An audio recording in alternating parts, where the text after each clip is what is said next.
The Floating World and the Legend of the 5 Bamboo Fly Rods by Gabe Batson.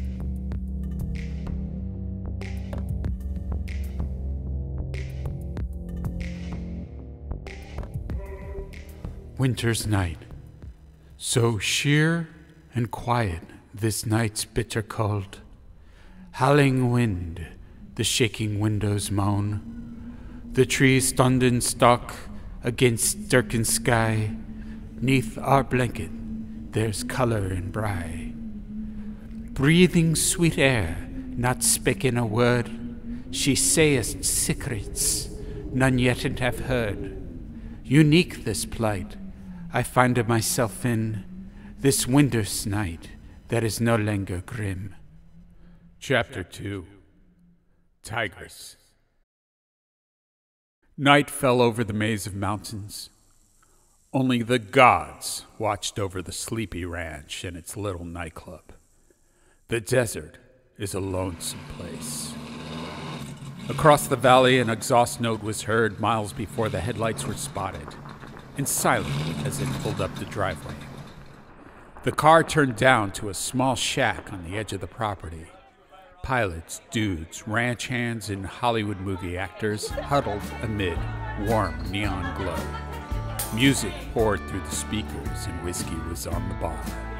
The owner, a bawdy lady named Meg, yelled over Hank Williams. My lover boy keeps me up all night, snoring. The denizens danced without a sound, despite shuffling boots on creaky floors. Desire enraptured their throats like a low-frequency rasp. Some nights seemed to last forever, as if ecstasy echoed across the firmament and suspended as nebula. Jeremy was in the area as part of the flight test section, charged with stability and control. He developed a system to analyze global stresses on aircraft. He was getting another drink when he saw the headlights through the windows. Claudia, he said to himself. Her perfume glowed as a memory throughout each day. He swallowed, his throat dry. The way to see her pulled. It itched. She said not to worry, that there was something she must do, but what? She wouldn't say. Where do you think she's been? Asked Meg. No one knows, said Jeremy. I warned you. The night'll never give you what you're looking for. Pale waves of moonlight slipped through the door. Claudia walked in with eyes wild from the empty highway. Tigress by Duke Ellington began to play. She took Jeremy's hand. You're like a stranger to me, she said as they danced.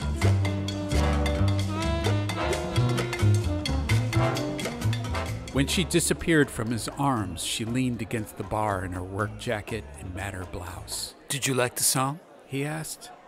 It was a scandal, she said.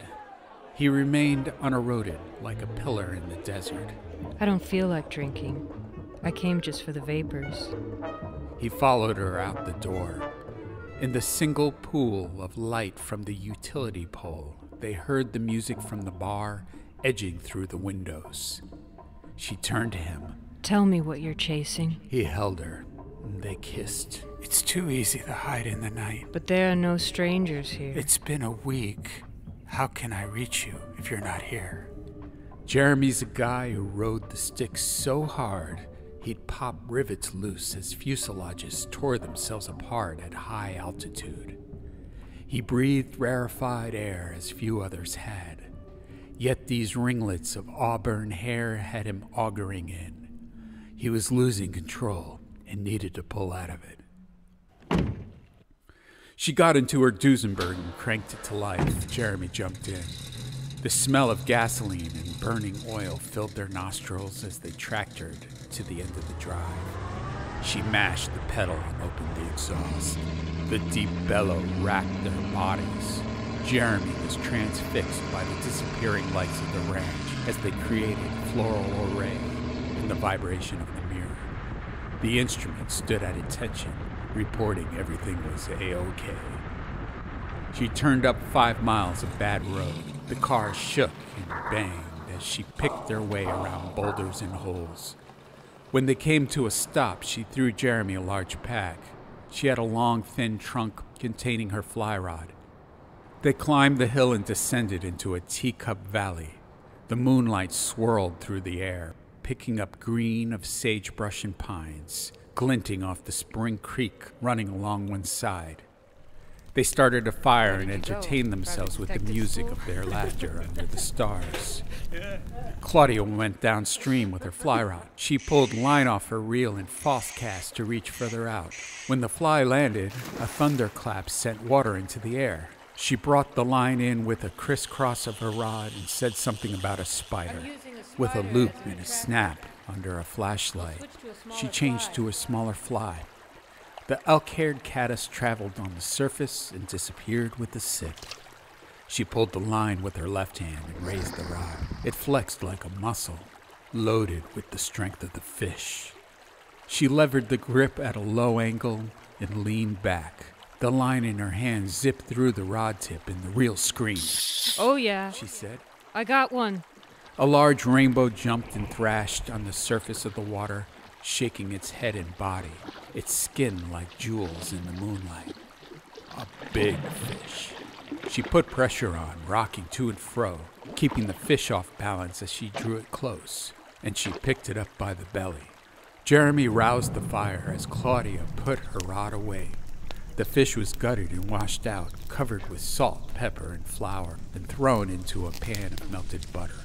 When the fish was golden brown, it was flipped.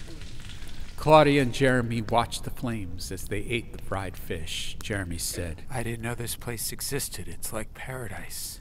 The heavens threw down spears of light upon them, and so they fell asleep. When Jeremy awoke, he was warm and dry under the pile of wool blankets. He stretched. His bones and muscles cracked and popped until a warm glow spread over his body. He stoked the fire and made some coffee, waiting for Claudia to come back. When the coffee was ready, he poured a cup and drank. After a while, he called for her, but she didn't answer. He went downstream, but he didn't see her. He threw the remainder of the coffee on the fire and piled on stones before he squelched it with water. Her fly trunk was gone, but he packed the rest of the stuff and walked further up the valley. He found a rivulet flowing through a rift and climbed up to a deep, clear pool overgrown with trees. He walked to the edge and stared down.